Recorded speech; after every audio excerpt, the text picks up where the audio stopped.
Sayın seyirciler, iyi günler. Bugün 15 Temmuz 2020. Dün Amerika ve İngiltere'de Çin hakkında çok önemli kararlar alındı. Bu hafta sizlere bilgilendirmeye çalışacağım. Dün akşam saat 5'lerde ABD Başkanı Trump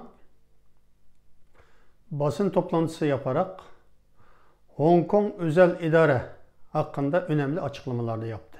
Yani Çin'in Hong Kong özel yönetiminin özelliklerini gasp eden güvenlik yasasına karşı nasıl bir kararname imzaladığını açıkladı. Trump'ın basın toplantısında açıkladığı açıklamalarının bir kısmını aynen size aktarıyorum. Trump şöyle diyor: bugün Çin'i Hong Kong halkına yönelik baskı politikalarından dolayı sorumlu tutan bir yasa tasarısı ve başkanlık kararnamesini imzaladım. Bu kararname Hong Kong'un özgürlüğünü elinden alan kişiler ve kurumları sorumlu tutmamızı sağlayan yeni araçlar sağlıyor. Hong Kong şimdi Çin ana karası ile aynı muameleyi görecek. Hiçbir ayrıcalığı ve özel ekonomik muamelesi olmayacak diye açıklama yaptı. Bu Hong Kong'un özel finans merkezi, özel ekonomik konumu hepsi ortadan kalkacak. Çin'in Hong Kong güvenlik yasasını yapan ve bunun ilişkili olan Hong Kong yetkililere ilişkili olan tüm bankalara da yaptırım uygulanacak. Hong Kong daha önceden, yani 150 seneden fazla İngiltere'nin sömürgesi olduğundan, İngiltere yasalarıyla yönetildiğinden Amerika Hong Kong'a özel finans merkezi ve özel ekonomik hakları tanımıştı. Bu yüzden tüm dünyaya açılan gümrüksüz bir bölgeydi. Bundan en çok yararlanan Çin oldu. 40 seneden beri Çin'e gelen yabancı sermayenin %90'ı önce Hong Kong'a geliyor. Hong Kong'da uluslararası hukuk gereği Hong Kong'da güvence altına alındıktan sonra Çin'e gidiyordu. Ve Çin'den dış dünyaya ihraç edilen mallarının %70'i Hong Kong kanalıyla dış dünyaya satılıyordu. Şimdi Çin Merkez Bankası'nın rezervleri içinde %65 Hong Kong dolarıdır. Hong Kong'un Çin ana karası ile aynı statüye içine sokulması sadece Hong Kong'un özelliğinden kaldırılmakla kalmıyor, belki Çin ekonomisinde büyük darbe uğruyor. Bu çok yakında ortaya çıkacak.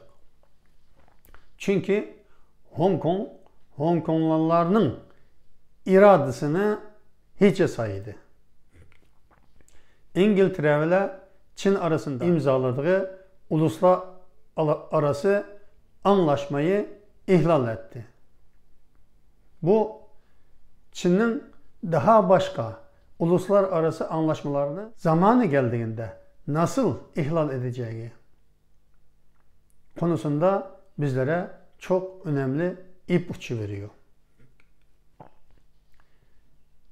İkinci bir konu. ABD Dışişleri Bakanı Mike Pompeo Çin Güney Denizi'nde yapay adalarını yaptığı ve bu adalara orta menzilli silahlarını yerleştirdiği çevre ülkelerine adalarını gasp ettiği konusunda açıklama yaparak Çin'in Güney Çin Denizi'ndeki yapay adalarının hepsi yasa dışıdır diye açıklama yaptı. Bu Çin'in Güney Çin Denizi'de bir korsan olduğu anlamına geliyor. 2016'da Hollanda'nın Lahey Uluslararası Deniz Hukuku Mahkemesi Çin'in Güney Çin Denizi'nde yaptığı yapay adaları ve diğer ülkelerinin adalarını gasp ettiği konusunda hükümname açıklamıştı. Çin'i haksız bulmuştu. Ancak Çin daha bu Lahey kararı açıklamadan önce bu uluslararası kararını tanımayacağını açıklamıştı. Şimdi Çin, Güney Çin Denizi'nde gerçekten bir korsandır. Vietnam, Filipin, Malezya, hatta Endonezya'nın adalarını gasp etti. Hepsiyle kavgalı. Hatta Malezya'ya 50 deniz mili olan ancak Çin'e 1000 deniz mili uzaklığındaki adanı bile gasp ederek bu benim toprağım diye oraya asker durduruyor. Ve Malezya, Endonezya, Vietnam, Filipinler kendi adaları çevresinde balık tutan balıkçılarının gemilerini bile sürekli her hafta çökertiyor ve onlarca kişinin ölümüne neden oluyor. Bu senelerden beri devam edip gelen böyle bir kabadayılık. Şimdi buna ABD son vermek istiyor. Güney Çin Denizi'ne kıyası olan ülkelerle birlikte hareket ederek Çin'in yapay adalarını ortadan kaldıracak. Çin gerçekten, yani Çin Komünist Partisi gerçekten bir yalan makinesi. Obama zamanında Obama Çin'i uyardı. Orada yapay adalara ne tekrar yapmayın, yaptıklarımızı askeri üsse dönüştürmeyin diye. Hani oraya silah götürmeyin diye. Xi Jinping, yani Çin Devlet Başkanı Xi Jinping Obama'ya söz vermişti. Biz o adaları ebediyen silahlandırmıyoruz diye. Şimdi 7-8 adada orta menzilli füzeler yerleştirdi. Bakın, bu tüm dünyaya bir devlet başkanı söz vermişken, tüm dünya karşısında söz vermişken birkaç yıl geçer geçmez bu adalara o adam gene silah gönderdi ve silah yerleştirdi. Çin'in hiçbir sözüne güvenmek mümkün değildir. Uluslararası Adalet Divanı'nın kararı gereği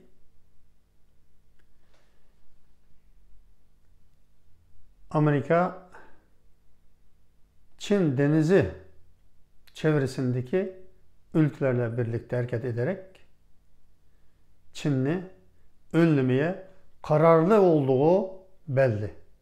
Çok yakında Güney Çin Denizi ısınacak ve barut kokusu şimdiden gelmeye başladı.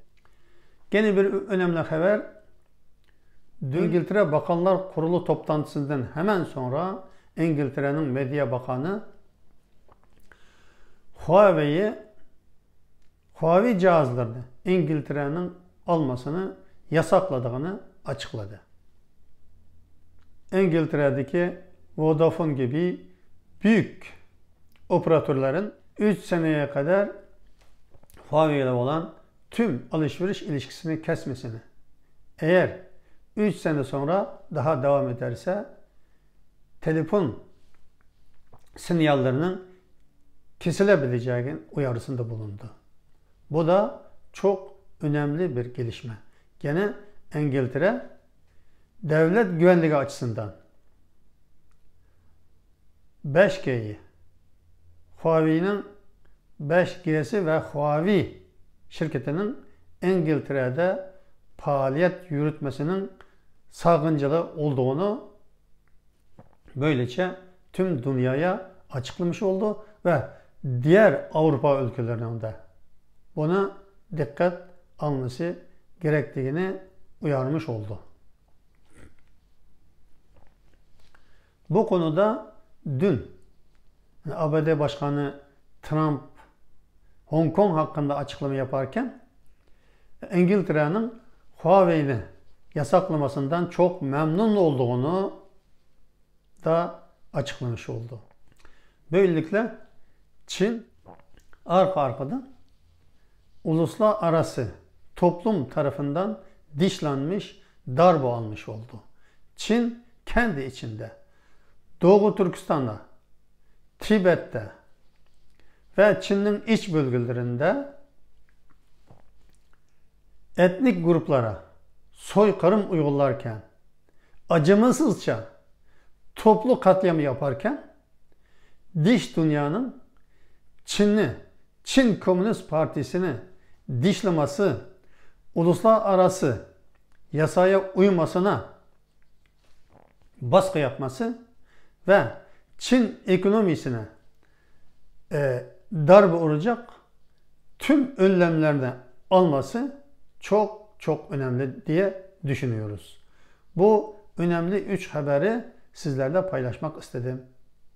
Yarın başka konuda görüşmek üzere. Allah'a emanet olun.